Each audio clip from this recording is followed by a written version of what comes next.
Hi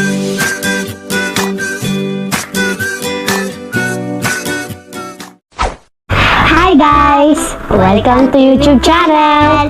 First video ay magyaro kami ng frog balance at Tic-tac-toe! So ngayon, tic-tac-toe muna ang aming lalaruin. Ito yung kung alam niyo yung laro na XOX, ito yun. Tic-tac-toe ang tawag. Napakadali lang itong laruin. Meron ka tayo ditong 4 na bilog at saka 5 X. Okay? XOX ang tawag dito. Dapat hindi ka makakabuo ng 3 X. Ayan, ganyan. Dapat hindi ka makakabuo ng ganyan. Magkalabang kayo. Para hindi mo siya mabuo, syempre, haharangan mo yung gitna at ilalagay mo yung O. XOX ang tawag dito. So, basic lang itong laruin. At yung link nito, ilalagay ko sa aking description kung saan ko to binili. Pwede kayong bumili gamit ang aking referral code. Okay? let's So, go! let's start. So, ito nga pala ang aking baby, si Amalia. So, maglalaro kami ng XOX or tic-tac-toe. Okay? So, let's start. Me turn. Okay, siya muna maglalaro. X O X O X. So, tama yung ginawa niya. Hinarangan niya yung aking isang line na to. Kasi kung nilagay ko dito yung O, panalo ako. Pero tama yung ginawa niya. Nilagay niya yung X para hindi ako manalo. Okay, so ako sa titira, ilalagay ko yung O. So, ayan ang ginawa niya. Dito niya nilagay. Kaya lang hindi niya napansin na pwede akong maglagay dito ng O at panalo na ako sa isang line.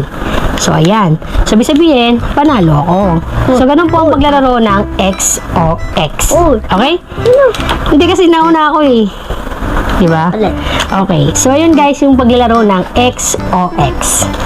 Okay?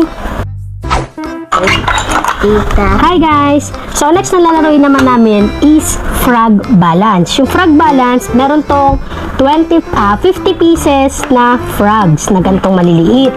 So, ayan. Tapos, may kasama siyang dice. Okay? So, marami tong frog. 50 pieces po yan. At ito pong dice yung gagamitin natin sa pag-count kung ilan ang ilalagay natin dito. So, ina-assemble niya yung paglalagay ng frog balance. So, kaya tinawag na frog balance, dapat kasi yung mga frog na ilalagay natin dito ay hindi malalaglag or hindi matatapon. Once na natapon ito, like that, talo ka na. Okay? So, now maglalaro kami ng baby ko. So, let's start. Pick, patapik. Tanggalin mo muna yan. Okay, patapik tayo. Lagay mo na natin. Sige na nga. Sige. Dapat wala yan kasi counted yan sa 1 eh. Okay. Yaw na. Ito ba to pick? Ito ba to pick? Ito ba to pick? Oh, sige, ikaw na. So, siya ang nauna. So, ayan. 4. Kukuha siya ng 4 pieces na ganitong frog. Ayan, maliliit na frog na ganito. At ilalagay niya doon. 1, 2, 3. 1, 2, 3. Madali lang siyang laruin. Pambata lang po siya. Ang maganda pa nito, may kasama na siyang bag kapag binili niya siya. Ilalagay ko po sa description kung saan itong binili. At pwede niyo pong gamitin ang aking referral code sa pagbili ng frog balance. May naiikot to. Okay lang yan. Kasama sa challenge yan. Okay. So next, ako na mag-iikot ng dice. So, I got 1. 1. Ito na. Okay, you got 4. This one 4. Lagay mo.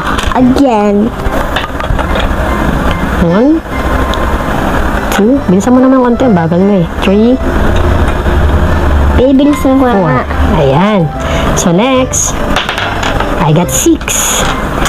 2, 4, 6. So, lalagay ako niyan. Nadali lang naman tong laruin. Pambata lang siya talaga. Basta wag mo lang siyang ilalaglag. Okay, ikaw na. 4. Again, ba't puro 4? Ay!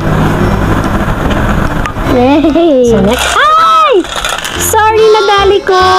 So, it's my fault. Talo na ako. Pero dapat hindi ko siya madadali. Kaya lang natali ko. Kaya talo po ako. Okay guys, so you can buy here at my description. Thank you for watching.